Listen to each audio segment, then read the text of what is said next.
When many think of Tampa, most do not automatically think of it as a haven for ghosts and spirits like New Orleans or Salem. But like every city and town, Tampa offers up its own host of ghostly stories featuring pioneers, pirates, and other quirky individuals that make Tampa, well, Tampa.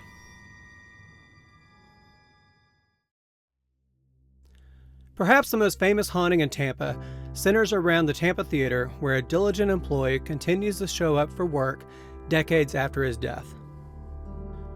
The Tampa Theater has been an entertainment mecca since it was built in 1926. In the early days, you could enjoy an afternoon or evening of entertainment for just 25 cents. Facing abandonment and destruction in the 1970s, the community banded together to save it, and to this day it provides an unbelievable venue for films and special events. For many, the Tampa Theater is a truly special place, but no one probably ever appreciated it more than one of its projectionists, Foster Fink Finley, so much so it's rumored he never quite left. For over 30 years, Foster would show up hours before the first matinee to make sure everything was perfect for the day. During his tenure, he showed some of the most iconic films of the time, but in 1965, he suffered a heart attack in the projection booth, quite possibly because he couldn't bear to screen his last film.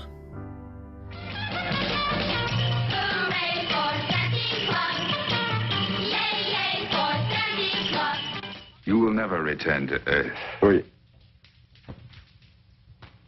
Now you belong to Mars. Ho, ho, ho.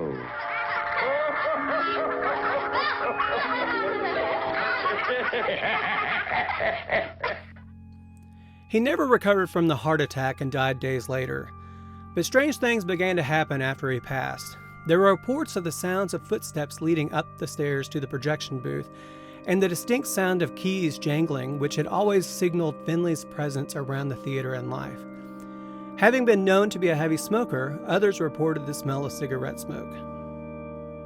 Through the years, Finley has never been a malevolent spirit, but does enjoy being a bit prankish by tugging or poking people, and sometimes shutting a new projectionist in the booth from time to time.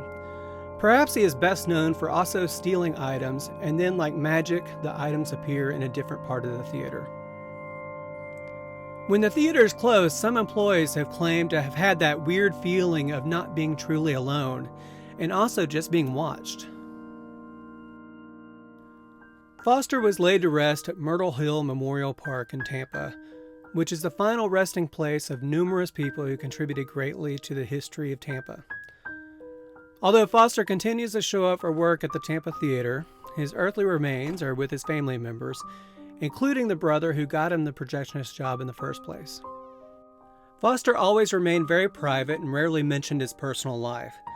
Those that knew him best called him Fink and described him as fiercely dedicated to his work, always tinkering with the projector, smoking his cigarettes, and consuming vast quantities of coffee daily. His life, and now death, will always remain connected to the Tampa Theater. Well, I hope you've enjoyed this little dose of haunt and history. And if you want some more details about Foster Fink Finley or other ghostly goings-on in Tampa, feel free to hit me up for a tour. Otherwise, please smash that subscribe button and check out my Insta, website, and everything else I got going on. So take care, and I'll see you for the next video.